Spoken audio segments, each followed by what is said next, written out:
60 ವರ್ಷ ವಯಸ್ಸಿನಲ್ಲಿ ಈ ಕೆಲಸಗಳನ್ನು ತಕ್ಷಣ ನಿಲ್ಲಿಸಿ. 70 ವರ್ಷ ವಯಸ್ಸಿನ ನಂತರ ಈ 7 ಕೆಲಸಗಳನ್ನು ತಪ್ಪಾಗಿಯೂ ಮಾಡಬೇಡಿ.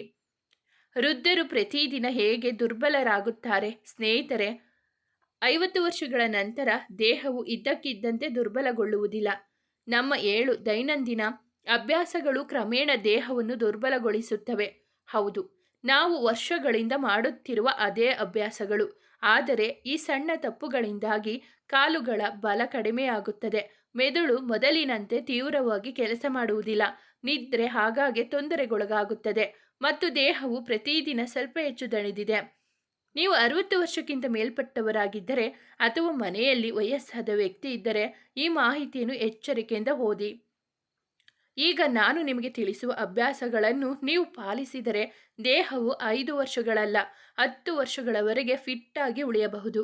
ವಯಸ್ಸು ಕೇವಲ ಒಂದು ಸಂಖ್ಯೆ, ಆದರೆ ಅಭ್ಯಾಸಗಳು ನಿಮ್ಮ ದೇಹವು ಬಲವಾಗಿ ಉಳಿಯುತ್ತದೆ ಅಥವಾ ದುರ್ಬಲವಾಗಿರುತ್ತದೆ ಎಂದು ನಿರ್ಧರಿಸುತ್ತದೆ. ತಡವಾಗಿ ಎಚ್ಚರವಾಗುವುದು. ದೇಹವು 60ರ ನಂತರ ತನ್ನನ್ನು ತಾನೇ ಸರಿಪಡಿಸಿಕೊಳ್ಳುತ್ತದೆ. ಚೇತರಿಕೆಯ ಪ್ರಕ್ರಿಯೆಯು ನಿಧಾನಗೊಳ್ಳುತ್ತದೆ. ನಿದ್ರೆ ಎಂದರೆ ದೇಹದ ಜೀವಕೋಶಗಳು ತಮ್ಮನ್ನು ತಾವು ಸರಿಪಡಿಸಿಕೊಳ್ಳುವ ಸಮಯ. ಆದರೆ ನೀವು ತಡರಾತ್ರಿಯವರೆಗೆ ಟಿವಿ, ಮೊಬೈಲ್ ಅಥವಾ ಚಾಟ್ನಲ್ಲಿ ತೊಡಗಿಸಿಕೊಂಡಿದ್ದರೆ ಮೆಲಟೋನಿನ್ ಹಾರ್ಮೋನ್ಸ್ ಕಡಿಮೆ ಉತ್ಪತ್ತಿಯಾಗುತ್ತದೆ. ಇದರಿಂದ ಆಗುವ ಅನಾನುಕೂಲಗಳು: ಆಯಾಸ, ಮೆದುಳು ನಿಧಾನವಾಗುತ್ತದೆ, ರಕ್ತದೊತ್ತಡ ಕಡಿಮೆಯಾಗುತ್ತದೆ, ಸ್ನಾಯುಗಳ ದುಸ್ಥಿತಿ ನಿಲ್ಲುತ್ತದೆ. ಏನು ಮಾಡಬೇಕು? ರಾತ್ರಿ 9ರಿಂದ 10ರ ನಡುವೆ ಮಲಗಲು ಹೋಗಿ. ಮಲಗುವ ಮುನ್ನ 30 ನಿಮಿಷ ಕಾಲ ಪರದೆಯನ್ನು ಸಂಪೂರ್ಣವಾಗಿ ಆಫ್ ಮಾಡಿ. ಲಘು ಸಂಗೀತವನ್ನು ಆಲಿಸಿ ಅಥವಾ ಬೆಚ್ಚಗಿನ ಹಾಲು ಕುಡಿಯಿರಿ. ನಿಮ್ಮ ನಿದ್ರೆ ಸುಧಾರಿಸಿದಾಗ ಅರ್ಧದಷ್ಟು ರೋಗಗಳು ಸ್ವಯಂಚಾಲಿತವಾಗಿ ಹೊರಬರುತ್ತದೆ. ದಿನವಿಡೀ ಕುಳಿತುಕೊಳ್ಳುವುದು. ಸ್ನೇಹಿತರೆ, ಈ ಅಭ್ಯಾಸವು ವಯಸ್ಸಾದವರನ್ನು ವೇಗವಾಗಿ ವಯಸ್ಸಾಗುವಂತೆ ಮಾಡುತ್ತದೆ. ಏಕೆಂದರೆ ದೇಹವು ಚಲಿಸದಿದ್ದಾಗ ಸ್ನಾಯುಗಳು ಕೇವಲ 24 ಗಂಟೆಗಳಲ್ಲಿ ಸುಮಾರು 3% ದುರ್ಬಲಗೊಳ್ಳುತ್ತದೆ. ಕಾಲುಗಳಲ್ಲಿ ರಕ್ತ ಸಂಗ್ರಹವಾಗುತ್ತದೆ, ಕೀಲುಗಳಲ್ಲಿ ಭಾರ ಹೆಚ್ಚಾಗುತ್ತದೆ ಮತ್ತು ಮೆದುಳಿಗೆ ಸರಬರಾಜು ಮಾಡುವ ಆಮ್ಲಜನಕ ಕಡಿಮೆಯಾಗುತ್ತದೆ. ಅದಕ್ಕಾಗಿಯೇ ಅನೇಕರು ಇದ್ದರೂ ಇನ್ನು ಮುಂದೆ ನಡೆಯಲು ಶಕ್ತಿಯಿಲ್ಲ ಎಂದು ಹೇಳುತ್ತಾರೆ. ಆದರೆ ಸತ್ಯವೆಂದರೆ ಶಕ್ತಿಯ ಕೊರತೆಗೆ ಕಾರಣವೆಂದರೆ ನಡೆಯುವುದು ಬಹಳ ಮುಖ್ಯ. ಏನು ಮಾಡಬೇಕು? ಪ್ರತಿ 30ರಿಂದ 40 ನಿಮಿಷಗಳಿಗೊಮ್ಮೆ ಕೇವಲ 2 ನಿಮಿಷ ನಡೆಯಿರಿ. ಟಿವಿ ನೋಡುವಾಗ ನಿಮ್ಮ ಕಾಲುಗಳನ್ನು ಚಲಿಸುತ್ತಿರಿ. ಲಘು ಯೋಗ ಆಸನಗಳು, ತಡಾಸನ, ವಜ್ರಾಸನಗಳನ್ನು ಮಾಡಲು ಮರೆಯದಿರಿ. ನಿಮ್ಮ ದೇಹವು ಯಂತ್ರವಲ್ಲ, ಅದು ಮರದಂತಿದೆ. ನೀವು ಹೆಚ್ಚು ಚಲಿಸಿದಷ್ಟು ನಿಮ್ಮ ಜೀವನವು ಬಲಗೊಳ್ಳುತ್ತದೆ. ಬೆಳಗ್ಗೆ ಎದ್ದ ತಕ್ಷಣ ನೀರು ಕುಡಿಯಿರಿ. 60ರ ನಂತರ ದೇಹವು ಬೇಗನೆ ನಿರ್ಜಲೀಕರಣಗೊಳ್ಳುತ್ತದೆ. ಬೆಳಿಗ್ಗೆ ಖಾಲಿ ಹೊಟ್ಟೆಯಲ್ಲಿ ನೀರು ಕುಡಿಯುವುದರಿಂದ ದೇಹದಲ್ಲಿ ಸಂಗ್ರಹವಾದ ಕೊಳೆ ಮತ್ತು ರಕ್ತದಲ್ಲಿ ಮಿಶ್ರಣವಾಗುತ್ತದೆ. ಇದರಿಂದ ಆಗುವ ಅನಾನುಕೂಲಗಳು: ಮಲಬದ್ಧತೆ, ಭಾರ, ಮೂತ್ರಪಿಂಡಗಳ ಮೇಲೆ ಹೆಚ್ಚುವರಿ ಒತ್ತಡ, ಅನಿಲ ಮತ್ತು ರಕ್ತ ದಪ್ಪವಾಗುವುದು. ಇದಕ್ಕೆ ಏನು ಮಾಡಬೇಕು? ಬೆಳಗ್ಗೆ ಎದ್ದ ತಕ್ಷಣ 1 ಲೋಟ ಬೆಚ್ಚಗಿನ ನೀರನ್ನು ಕುಡಿಯಿರಿ. ಬಿಸಿ ನೀರಿಗೆ ಜೇನುತುಪ್ಪ ಅಥವಾ ನಿಂಬೆ ರಸವನ್ನು ಸೇರಿಸಿ ನೀರನ್ನು ಸೇವಿಸಬಹುದು. ಬೆಳಗಿನ ನೀರು ವಯಸ್ಸಾದವರಿಗೆ ಅಮೃತದಂತೆ. ಆದರೆ ಚಹಾ, ಕಾಫಿ ಮತ್ತು ಮದ್ಯದ ಅತಿಯಾದ ಸೇವನೆ 60ರ ನಂತರ ದೇಹಕ್ಕೆ ಹೆಚ್ಚಿನ ಜಲಸಂಚಯನ ಬೇಕಾಗುತ್ತದೆ. ಆದರೆ ಕೆಫಿನ್ ಮತ್ತು ಆಲ್ಕೋಹಾಲ್ ದೇಹವನ್ನು ನಿರ್ಜಲೀಕರಣಗೊಳಿಸುತ್ತದೆ. ದಿನಕ್ಕೆ 3ರಿಂದ 4 ಕಪ್ ಚಹಾ ಅಥವಾ ಕಾಫಿ ಕುಡಿಯುವುದರಿಂದ ಕ್ಯಾಲ್ಸಿಯಂ ಕಡಿಮೆಯಾಗುತ್ತದೆ. ನಿಮಗೆ ನಿದ್ರೆ ಬರುತ್ತದೆ ಮತ್ತು ಹೃದಯ ಬಡಿತ ಹೆಚ್ಚಾಗುತ್ತದೆ. ಮೂಳೆಗಳು ಬೇಗನೆ ಸವೆದು ಮೂತ್ರಪಿಂಡಗಳ ಮೇಲೆ ಒತ್ತಡ ಹೇರುತ್ತವೆ. 60ರ ನಂತರ ಮದ್ಯವು ದೇಹದ ಪ್ರತಿಯೊಂದು ಅಂಗದ ವೇಗವನ್ನು ನಿಧಾನಗೊಳಿಸುತ್ತದೆ.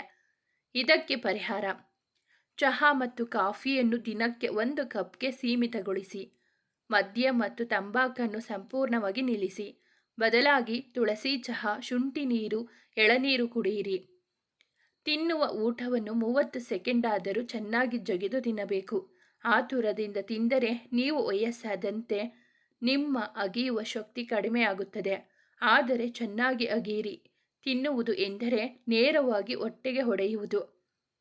ಹಾನಿ, ಅನಿಲ, ಆಮ್ಲ, ಪಿತ್ತರಸ, ಪೋಷಕಾಂಶಗಳ ಹೀರಿಕೊಳ್ಳುವಿಕೆ, ಸ್ನಾಯು ದೌರ್ಬಲ್ಯ, ತೂಕದ ಅಸ್ಥಿರತೆ. ಇದಕ್ಕೆ ಪರಿಹಾರ: 30 ಸೆಕೆಂಡ್ ಊಟವನ್ನು ಜಗಿದು ತಿನ್ನಬೇಕು. ಟಿವಿ ಮತ್ತು ಮೊಬೈಲನ್ನು ಆಫ್ ಮಾಡಿ ನಿಧಾನವಾಗಿ ತಿನ್ನಿ. ನೀವು ತಿನ್ನುವಾಗ ನಿಮ್ಮ ಆರೋಗ್ಯವು ಬೆಳೆಯುತ್ತದೆ. ಬೆಳಗಿನ ವಾಕಿಂಗ್ ಅನ್ನು ಬಿಟ್ಟುಬಿಡಿ. 60ರ ನಂತರ ನಡೆಯುವುದು ವ್ಯಾಯಾಮವಲ್ಲ, ಆದರೆ ಆಮ್ಲಜನಕವು ದೇಹಕ್ಕೆ ಜೀವ. ಈಗ ನಡೆಯುವುದರಿಂದ ಏನು ಪ್ರಯೋಜನ?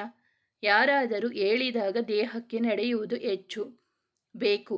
ವಯಸ್ಸು ಹೆಚ್ಚಾದಂತೆ ಮೂಳೆ ಸಾಂದ್ರತೆ ಕಡಿಮೆಯಾಗುತ್ತದೆ, ಸ್ನಾಯುಗಳು ದುರ್ಬಲಗೊಳ್ಳುತ್ತದೆ ಮತ್ತು ರಕ್ತದ ಹರಿವು ನಿಧಾನವಾಗುತ್ತದೆ.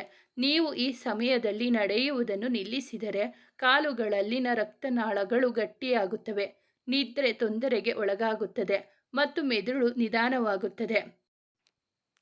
ಇದಕ್ಕೆ ಪರಿಹಾರ: ಸೂರ್ಯೋದಯದ ನಂತರ 30 ನಿಮಿಷಗಳ ಕಾಲ ನಿಧಾನಗತಿಯಲ್ಲಿ ನಡೆಯಿರಿ. ಸಾಧ್ಯವಾದರೆ ಮಣ್ಣಿನ ಮೇಲೆ ಬರಿಗಾಲಿನಲ್ಲಿ ನಡೆಯಿರಿ. ಇದು ಕಣ್ಣುಗಳು, ಕಾಲುಗಳು ಮತ್ತು ಮೆದುಳಿಗೆ ನೇರ ಪರಿಹಾರವನ್ನು ನೀಡುತ್ತದೆ.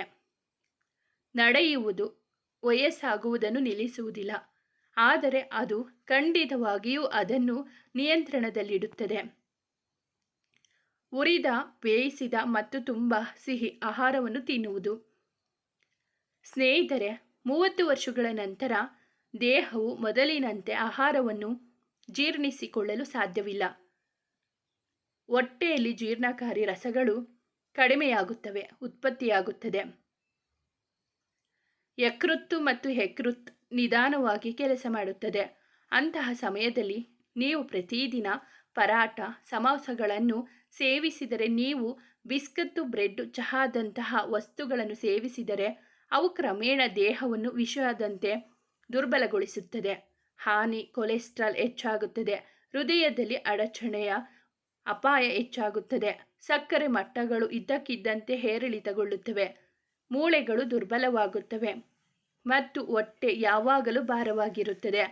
ಇದಕ್ಕೆ ಪರಿಹಾರ: ಲಘುವಾಗಿ ಬೇಯಿಸಿದ, ಮನೆಯಲ್ಲಿ ತಯಾರಿಸಿದ ತಾಜಾ ಆಹಾರವನ್ನು ಸೇರಿಸಿ. ಹಸಿರು ತರಕಾರಿಗಳು, ಹಣ್ಣುಗಳು, ಸೂಪ್, ಗಂಜಿ ನಿಮ್ಮ ನಿಜವಾದ ಔಷಧ. ಸಿಹಿ ತಿಂಡಿಗಳು ವಾರಕ್ಕೆ 1 ಅಥವಾ 2 ಬಾರಿ ಮಾತ್ರ, ಮತ್ತು ಅದು ಕೂಡ ಸಣ್ಣ ಪ್ರಮಾಣದಲ್ಲಿ. 60ರ ನಂತರ ಒತ್ತಡದಿಂದ ಬದುಕುವುದರಿಂದ ವೃದ್ಧಾಪ್ಯದಲ್ಲಿ ಹೆಚ್ಚಿನ ರೋಗಗಳಿಗಿಂತ ಹೆಚ್ಚಿನ ಹಾನಿಯನ್ನು ಉಂಟುಮಾಡುತ್ತದೆ. ಮಕ್ಕಳು, ಮೊಮ್ಮಕ್ಕಳ ಬಗ್ಗೆ ಚಿಂತೆ ಮಾಡುತ್ತಾ ಹೃದಯ, ಮೆದುಳು ಮತ್ತು ಇಡೀ ರೋಗ ನಿರೋಧಕ ಶಕ್ತಿಯನ್ನು ದುರ್ಬಲಗೊಳಿಸುತ್ತವೆ.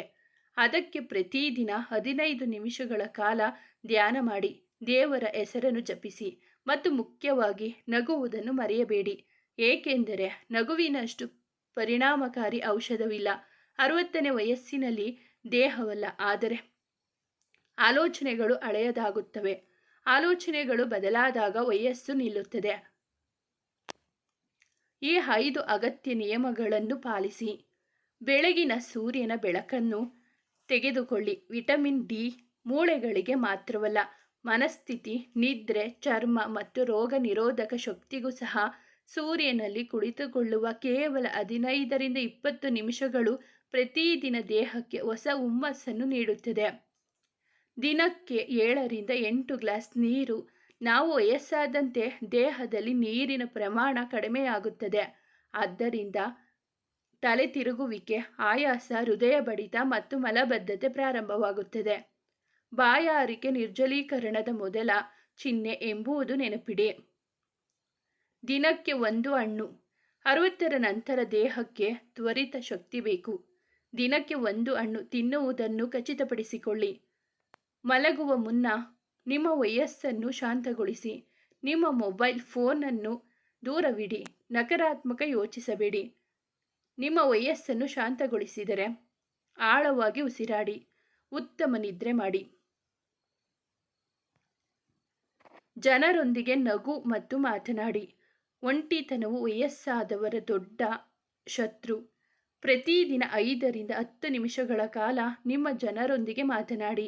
ಮನಸ್ಸು ಹಗುರವಾಗಿರುತ್ತದೆ ಮತ್ತು ದೇಹವು ಆರೋಗ್ಯಕರವಾಗಿರುತ್ತದೆ. ಸ್ನೇಹಿತರೆ, ವಯಸ್ಸಾಗುವುದು ಸಹಜ, ಆದರೆ ದುರ್ಬಲರಾಗುವುದು ಅನಿವಾರ್ಯವಲ್ಲ. ನೀವು ಈ 7 ಕೆಟ್ಟ ಅಭ್ಯಾಸಗಳನ್ನು ತ್ಯಜಿಸಿ ಈ 5 ಉತ್ತಮ ಅಭ್ಯಾಸಗಳನ್ನು ಅಳವಡಿಸಿಕೊಂಡರೆ ನೀವು 70 ಅಲ್ಲ 100 ವರ್ಷ ವಯಸ್ಸಿನವರೆಗೆ ಶಕ್ತಿ ಮತ್ತು ಸಂತೋಷದಿಂದ ಜೀವನವನ್ನು ನಡೆಸಬಹುದು. ನಿಮ್ಮ ಆರೋಗ್ಯ ನಿಮ್ಮ ಕೈಯಲ್ಲಿದೆ. ಹಿಂದೆ ಬದಲಾವಣೆ ಮಾಡಿಕೊಳ್ಳಿ. ನಿಮ್ಮ ಸ್ನೇಹಿತರಿಗೂ ಈ ಮಾಹಿತಿಯನ್ನು ಹಂಚಿಕೊಳ್ಳಿ. ಹಾಗೆ ನಮ್ಮ ಚಾನಲನ್ನು ಸಬ್ಸ್ಕ್ರೈಬ್ ಆಗಿ ಈ ವಿಡಿಯೋಗೊಂದು ಲೈಕ್ ಮಾಡಿ. ಮುಂದಿನ ವಿಡಿಯೋದಲ್ಲಿ ಭೇಟಿಯಾಗೋಣ. ಧನ್ಯವಾದಗಳು.